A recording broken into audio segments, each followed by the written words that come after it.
Delhi versus Punjab, Rajasthan versus SRH. कल के दिन पर दो मुकाबले खेले जाएंगे। पहले बात करते हैं दिल्ली वर्सेस पंजाब के मैच की। और आखिर दिल्ली की टीम को हो क्या गया है, जो शुरुआती मैचेस लगातार जीत रही थी, उसके बाद अब जीतना भूल सी गई है। और एक्चुअल में दिल्ली का डाउनफॉल शुरू हुआ था जब डेविड मिलर ने वो सिंगल अवॉइड किया था। उसके बाद से ऐसा लग रहा है ना, टीम बिखर सी गई है, चाहे बल्लेबाजी हो चाहे गेंदबाजी हो। और स्पेशली अब डिसीजन मेकिंग जैसी ऐसी होने लग गई है, उसको देख के डाउट होता है। पिछले मैच में नीतीश राणा को इन्होंने खिलाया, क्यों खिलाया? कि वो आके ऑफ स्पिन गेंदबाजी कर सकते हैं। चेन्नई सुपर किंग्स ने जो गलती की थी मैथ्यू शॉट को लेफ्ट हैंडर के अगेंस्ट खिला करके, वही गलती दिल्ली कैपिटल्स ने अगले मैच में दोहराई है। और नीतीश राणा ने आके क्या किया, 4 ओवर में 54 रन दिए। आईपीएल क्रिकेट के इतिहास में उन्होंने कभी इससे पहले 4 ओवर नहीं डाले थे। 4 ओवर में 54 रन दिए। बल्लेबाजी कोई खास नहीं की, 50 जरूर उन्होंने बनाया। शायद आप कह सकते हैं कि फाउंडेशन सेट करने वाली पारी थी, बट जो चाहिए था उस वक्त डिमांड थी, आप 240 चेज कर रहे थे, 200 से ऊपर का स्ट्राइक रेट चाहिए था, वो मैच नहीं कर पाए। और वैसे भी आप देखो ना, पूरे सीजन में उनकी जैसी परफॉर्मेंस रही है, ये नीतीश राणा वो तो नहीं दिखा जो वैसे कुछ सीजन पहले आपको दिखता रहा था। तो वो एक बड़ा गलत डिसीजन हो गया। उसके बाद पथुम निशंका, इंटरनेशनल क्रिकेट में तो नाम और रेपुटेशन सब कुछ है, बट आईपीएल में आके अभी ढूंढ रहे हैं कि कैसे बल्लेबाजी करनी है। ना तो कंसिस्टेंसी मिल रही है, ना वो फ्लाइंग स्टार्ट दिला पा रहे हैं, तो कुछ भी नहीं कर पा रहे बेसिकली। इससे बेटर है कि अब पृथ्वी शॉ को मौका देने का वक्त दिल्ली कैपिटल्स की टीम के लिए आ गया है। केएल राहुल भी इस बार वो कंसिस्टेंसी नहीं दिखा पा रहे हैं। एक पारी आती है, 2 पारियां फ्लॉप होते हैं, फिर एक पारी आती है, फिर 2 पारियां फ्लॉप होते हैं। इसी तरह से उनका भी चल रहा है। समीर रिजवी को आप देखिए, पहले 2 मैच में उन्होंने 2 पारियां खेल दी, उसके बाद से वो पूरी तरह से गायब हैं। और जब उन्होंने वो 2 पारियां खेली थी, तब भी मैंने कहा था कि स्पिन के खिलाफ समीर रिजवी का गेम बहुत अच्छा है, मैं उनको और फास्ट बॉलिंग के खिलाफ देखना चाहूंगा। उन 2 पारियों में भी अगर आप देखो तो उनके शुरुआती 15-20 रन जो थे वो रन बॉल थे, और मेनली फास्ट बॉलिंग के खिलाफ बनाए गए रन थे। फिर उसके बाद जैसे ही स्पिनर आते हैं वो उनको लूट लेते हैं। बड़े रन उन्होंने बना दिए, एक ओवर में 20-22-25 रन बना दिए, और उस तरह से उनका स्कोर जो है वो सडनली आगे निकल जाता है। बाद में जब आप सेट हैं, आपने 30-40 बॉल खेल ली है, फास्ट बॉलर भी आता है, तो फिर उतना मैटर नहीं करता आपके लिए। But early on fast bowling के खिलाफ थोड़े से स्ट्रगल हैं उनके, पहले भी वो एक्सपोज हुए हैं उस चीज पर, और अभी आप एक बार फिर से देख रहे हैं कि उनके रन बनने से बंद हो गए हैं। देन आप और नीचे देखो तो अक्षर पटेल खुद रन नहीं बना रहे, रिटायर्ड हो गए पिछले मैच में, वो भी एक चीज रही है। एंड देन जो 2 साउथ अफ्रीकन प्लेयर्स हैं वो भी ऑन एंड ऑफ रहे हैं। थोड़ा सा अपॉर्चुनिटी की भी बात आप कह सकते हैं। मिलर ने तो कम से कम एक मैच जिता भी दिया, एक मैच बना भी दिया था, जो उनकी वजह से ही टीम हारी थी। इन शॉर्ट आप पूरी बल्लेबाजी देखो ना, वो एक साथ क्लिक नहीं कर पा रही है। और उसके बाद अगर आप गेंदबाजी में आ जाओ, अब गेंदबाजी में जहां पर इन्होंने नीतीश राणा को पिछले मैच में खिलाया था ऑफ स्पिन गेंदबाजी करने के लिए, वहां त्रिपुर्णा विजय को भी तो खिलाया जा सकता था। नीतीश राणा की जगह पे नहीं, आकिब नबी की जगह पर। एक्चुअल में आकिब नबी जिस जगह पर खेल रहे हैं वो जगह तो थी विप्रज निगम की, वहां पर आकिब नबी आ गए कि वो थोड़ा बहुत बल्लेबाजी कर लेंगे, आपने उनको खिला लिया। देन अगर आपको स्पिनर चाहिए था, ऑफ स्पिनर चाहिए था, तो आप त्रिपुर्णा विजय को खिला लेते। वो ऑफ स्पिन गेंदबाजी भी कर सकते हैं, साथ में नीचे आके बल्ला भी घुमा सकते हैं। जितना आकिब नबी करेंगे, जितना विप्रज निगम करेंगे, उतना शायद त्रिपुर्णा विजय भी करके दे देंगे। और उतनी बल्लेबाजी नीचे वालों की आई है तो फर्क पड़ा नहीं है कि कौन कितने रन बना सकता है, क्योंकि आपके ऊपर वाले बुरी तरह से आपको लेट डाउन कर रहे हैं। फिर आ जाइए गेंदबाजी में। एक्चुअल में अगर इनको आकिब नबी को लाना था तो फिर लाना था मुकेश कुमार की जगह पर, बट मुकेश कुमार ऐसी परफॉर्मेंस कर रहे हैं, ना उनको अंदर रखा जा सकता है, ना उनको बाहर किया जा सकता है। कभी वो अच्छी परफॉर्मेंस कर दे रहे हैं, कभी उनकी परफॉर्मेंस खराब हो जा रही है। तो वो ऐसी परफॉर्मेंस है जहां पर दिल्ली कैपिटल्स का मैनेजमेंट सोच रहा है कि यार इसको अंदर रखूं या इसको बाहर करूं, और मैं खिलाऊं तो किसको खिलाऊं। दूसरी तरफ आकिब नबी ने भी कुछ ऐसा नहीं किया कि उनको अगले मैचेस के लिए श्योर शॉट प्लेयर मान लिया जाए, तो वहां पर भी टीम फंसी हुई है। टी नटराजन ने ठीक ठाक गेंदबाजी की है, बट अगर उनके स्टैंडर्ड के हिसाब से जाओ तो वो भी उतनी अच्छी नहीं है। लुंगी अंगेड़ी मेरे हिसाब से फिर वो अकेले ही पड़ जा रहे हैं। तो इन शॉर्ट आप देखिए तो दिल्ली की टीम की प्रॉब्लम्स ऑलमोस्ट अभी हर जगह नजर आने लग गई हैं, तो इनको चेंजेस करने पड़ेंगे। पहली चीज आई थिंक अगर पृथ्वी शॉ को लेके आ सकते हैं तो पृथ्वी शॉ को लेके आ सकते हैं। फास्ट बॉलिंग में क्या कुछ ऐड ऑन किया जा सकता है, क्योंकि एक फॉरेनर की जगह बन जाएगी, तो वहां पर एक सोच सकते हैं। बीच में जैसे इन्होंने आशुतोष शर्मा को भी खिलाया, तो उन्होंने भी कुछ खास करके दिखाया नहीं है। अभिषेक पोरेल बैठे हुए हैं जिनको अभी तक मौका नहीं मिला, और 3 नंबर की पोजीशन आप पिछले सीजन उनको खिला रहे थे, उससे पिछले सीजन भी खिला रहे थे, डोमेस्टिक क्रिकेट में भी अच्छी फॉर्म से आ रहे हैं, तो उनको खिलाने के बारे में भी सोचा जा सकता है, क्योंकि थोड़ा सा टॉप ऑर्डर में उनको स्टेबिलिटी की या कंसिस्टेंसी की जरूरत है, जो शायद ये प्लेयर जो अभी खेल रहे हैं वो नहीं दे पा रहे हैं। देन सामने आप पंजाब की टीम की बात करो तो यार इस टीम के बारे में क्या बात करोगे, मुझे तो समझ नहीं आता है कि इस टीम को कैसे हराया जाएगा, और कोई भी टीम इस टीम को कैसे हराएगी, क्योंकि इस वक्त ये टीम कंप्लीटली इनविंसिबल नजर आ रही है गेंदबाजी में, बल्लेबाजी में। और इस सीजन मैंने एक चीज देखी है कि कोई भी टीम हो ना, स्पिनर्स कम ही खेल रहे हैं। जैसे इस टीम में है हरप्रीत बरार नहीं खेल रहे, चेन्नई में भी इवन स्पिनर्स कम खेल रहे हैं, बाकी टीमें भी स्पिनर्स कम खिला रही हैं, और ये पूरा सीजन जो है वो फास्ट बॉलिंग में अगर आप देखो तो ज़्यादा उनके नाम गया है। स्पिनर्स के नाम पर अभी कोई ऐसा स्पिनर आपको नहीं दिख रहा जो इस सीजन पे आपको डोमिनेट करता हुआ नजर आ रहा हो। आप एक आधा एक्सेप्शन छोड़ दीजिए, अदरवाइज स्पिनर्स उतना प्ले में नहीं है, और ज़्यादातर टीमें जो है वो कम स्पिनर ही आपको खिलाती हुई दिख रही हैं। तो इसीलिए फिर जो कॉम्बिनेशन है ना पंजाब की टीम का, उस हिसाब से एकदम सही है। एक एक प्लेयर जो है वो अपना रोल परफेक्टली निभा के जा रहा है। देन फिर दूसरे मैच की बात करते हैं, जब इस मैच में आपको पता ही है कि पंजाब की टीम बहुत सुपीरियर नज़र आ रही है, लेकिन मज़े की बात यह है कि दिन का मुकाबला है, दिल्ली में खेला जाएगा, और जहां पर मुंबई इंडियंस की टीम को दिल्ली ने अपनी स्पिन बॉलिंग से एक अच्छे स्पिन फ्रेंडली विकेट पर फंसा लिया था। क्या कुछ वैसा कारनामा दिल्ली की टीम कर सकती है? देन अगेन आपको विपराज निगम को वापस लेके आना पड़ेगा और उस तरह की स्ट्रैटेजी अपनानी पड़ेगी, तभी दिल्ली की टीम जीत सकती है। फिर उसमें टॉस भी इंपॉर्टेंट रोल प्ले करेगा। पंजाब के पास भले ही एक स्पिनर अभी दिख रहा है आपको, बट आने को फिर हरप्रीत बरार भी आ जाएंगे, 2 स्पिनर उनके पास हैं, फिर पार्ट टाइमर भी है।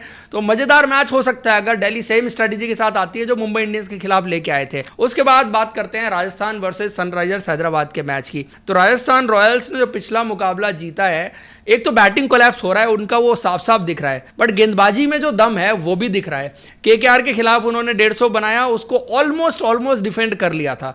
वो लास्ट ओवर में जाके या सेकंड लास्ट ओवर में जाके थोड़े रन पड़े, उस वजह से फिर केकेआर की टीम जीत गई। और आखिरी मुकाबला जो उनका हुआ वहां पर भी वो 160 रन का टोटल उन्होंने लखनऊ के खिलाफ डिफेंड करके दिखा दिया।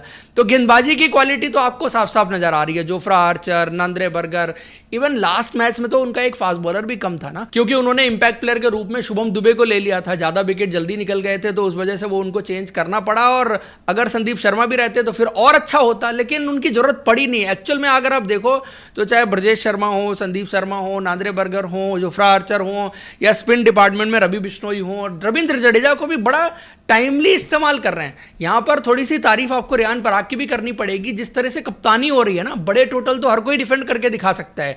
ये 160, 155 ये टोटल अगर कोई कप्तान डिफेंड करके दिखा सकता है, उस पर मैचेस लड़ा सकता है आज की क्रिकेट में, आज की T20 क्रिकेट में, तो उस कप्तान को भी क्रेडिट जाता है। हालांकि उनके पास अच्छी बॉलिंग लाइनअप है, यही बॉलिंग लाइनअप कुछ दिनों पहले भी थी या पिछले सीजन भी थी, ऑलमोस्ट यही थी, थोड़ा बहुत डिफरेंस था इसमें अगर आप देखो तो मैचेस नहीं जिता पा रहे थे। लेकिन इस बार जो है उनकी डिसीजन मेकिंग, लास्ट मैच में लखनऊ के खिलाफ जब जिस बॉलर को लेके आ रहे थे टाइमली लेके आए, और उसने डिसअपॉइंट नहीं किया, विकेट भी निकाल करके दे रहे हैं। बल्लेबाजी थोड़ा सा मुझे लग रहा है कि कंसर्न हो रही है आरआर के लिए। टॉप ऑर्डर नहीं चल रहा है तो फिर मिडिल ऑर्डर पूरी तरह से एक्सपोज हो जा रहा है, और मिडिल ऑर्डर में एक तो रेयान पराग के खुद के रन नहीं बन रहे, सिमरन हेटमायर ने भी वैसे पारियां नहीं खेली हैं जैसे आप उनसे एक्सपेक्ट करते हैं, T20 वर्ल्ड कप वगैरह में खेल रहे थे। फिर नीचे एक बल्लेबाज शॉर्ट है, ये तो मैं शुरू से कह ही रहा हूं, पिछले मैच में उनको खिलाना पड़ा, और शुभम दुबे ने आके ठीक ठाक से रन बना दिया ना। रविंद्र जडेजा ने भी लास्ट ओवर में थोड़ा बल्ला खोला और चौके छक्के लगा दिए, तो आप 160 तक पहुंच गए। तो आप एक ऐसे टोटल तक पहुंच गए थे जहां पर लड़ाई की जा सकती थी, आपके पास अच्छी गेंदबाजी थी। इस वजह से राजस्थान रॉयल्स ने उस मुकाबले को जीत लिया। लेकिन दूसरी तरफ अब सनराइजर्स है जो एकदम सही टाइम पे पीक कर रही है। पहले गेंदबाजी उनकी फॉर्म में आई नए नए प्लेयर आने के बाद, और अब बल्लेबाजी उनकी धीरे धीरे करके फॉर्म में आ रही है। अभिषेक शर्मा ने जिस तरह की पारी खेली पिछले मैच में, तो वो ट्रेविस हेड के रन जरूर नहीं बन रहे हैं, बट मुझे लगता है कि धीरे धीरे करके वो भी आ जाएंगे। ट्रेविस हेड जैसा बैट्समैन ज्यादा दिन तक तो खामोश नहीं रहेगा। ईशान किशन रन बना रहे हैं, और हेनरिच क्लासन धीरे धीरे करके उनका इंजन गर्म हो रहा है। मतलब उन्होंने शुरू किया था बहुत स्लोली, स्ट्राइक रेट 125, 130, 110 का भी था उनका एक पारी में, बट पिछली पारी जो आपने देखी वो हेनरिच क्लासन के स्टैंडर्ड वाली पारी थी। नीचे अनिकेत वर्मा हैं या जो नए नए बैट्समैन हैं, उनका अभी तक उतना नंबर आया नहीं है, लेकिन अब ऊपर वाले रन बनाने लग गए हैं ना। जब ऊपर वाले रन बनाने लग गए हैं तो फिर नीचे वालों की जरूरत उतनी पड़ी नहीं। बट बैटिंग तो है ना, नीतीश कुमार रेड्डी का भी ठीक सीजन जा रहा है बल्लेबाजी के मामले में भी अगर आप देखो। फिर अनिकेत से आई एम होपिंग कि एक आधा पारी अभी जो है उनकी तरफ से देखने को मिलेगी। हर्ष दुबे भी खेलने लग गए हैं अभी वापस से। तो बैटिंग डेप्थ में आप देखो शिवांग कुमार, हर्ष दुबे नीचे बैटिंग कर सकते हैं। हालांकि इस सीजन इन्होंने अपने बल्ले से वो काम करके नहीं दिखाया जैसे एज ए ऑलराउंडर इनसे एक्सपेक्ट किया जाता था कि क्लोज मैचेज में आके नीचे थोड़े से अगर कैमियो खेल सकें। 2-4 बॉल ही मिलती हैं, उससे ज़्यादा तो मिलती नहीं है। थोड़ा सा चैलेंजिंग भी होता है कि आपको 2 बॉल मिली, आपसे ये एक्सपेक्टेशन है कि आप 2 बॉल में एक छक्का मार दें, तो चैलेंजिंग होता है। बट आई थिंक वही काम है नीचे आके जब कोई बैट्समैन एज अ फिनिशर या उस तरह के रोल में खेलता है तो वो रहता है। बट मेनली तो आपका काम गेंदबाजी है ना, तो गेंदबाजी आई थिंक पिछले मैच में भी हर्ष दुबे ने ठीक की थी, शिवांग की भी ठीक ही हो रही है गेंदबाजी। स्पेशली राइट हैंडर के खिलाफ उनको ज़्यादा सक्सेस मिल रही है। लेफ्ट हैंडर के खिलाफ थोड़ा सा वो आर्क में आ जाते हैं, वहाँ पर थोड़ा चैलेंज हो सकते हैं। बट स्टिल अगर आप देखो ना तो एसआरएच के स्पिनर्स, कंसीडरिंग स्पिनर्स जैसे इस आईपीएल में परफॉर्म कर रहे हैं, तो उन्होंने अभी ठीक ठाक काम किया है। अब मेन हो गया ना फास्ट बॉलिंग में ये मधुशंका को लेके आ गए, और पिछले मैच में जो नई गेंद स्विंग हो रही थी तो कोई भी प्लेयर होता वो आउट करके जाते। ये सिर्फ दिल्ली कैपिटल्स की बैटिंग की बात नहीं थी। मधुशंका 140 की पेस पर गेंद पड़ के जिस तरह से उनकी अंदर आ रही थी और मूवमेंट तंग करती है। आप 135 130 पर भी अगर इस तरह की मूवमेंट आपको मिले ना तो किसी भी बल्लेबाज को आप तंग कर सकते हैं, आउट करके जा सकते हैं। ये तो हम आज की T20 क्रिकेट में देखते हैं कि गेंद सीधा सीधा आता है तो 150 भी फेंको तो फर्क नहीं पड़ता, बट अगर आप 130 की पेस पर भी इस तरह की मूवमेंट आपको मिलती है जो मधुशंका को मिल रही थी पिछले मैच में, तो तंग करेंगे। पहले ओवर में उन्होंने तंग किया भी और विकेट भी निकाले। और मधुशंका आई थिंक बहुत अच्छा वैल्यू एडिशन है। इनको एक्चुअल में नई गेंद का गेंदबाज चाहिए था और नई गेंद का गेंदबाज प्रफुल्ल लिंगे को इन्होंने खिलाया, उनको सक्सेस मिली। मुझे समझ नहीं आया उनको बाहर क्यों किया, बट अगर मैं प्लेयर टू प्लेयर कंपैरिजन करूँ ना तो मैं इसको अपग्रेड मानूंगा। अपग्रेड इसलिए कि प्रफुल्ल लिंगे थोड़ा सा इनएक्सपीरियंस, अभी पहले मैच में उनको अच्छी सक्सेस मिल गई थी।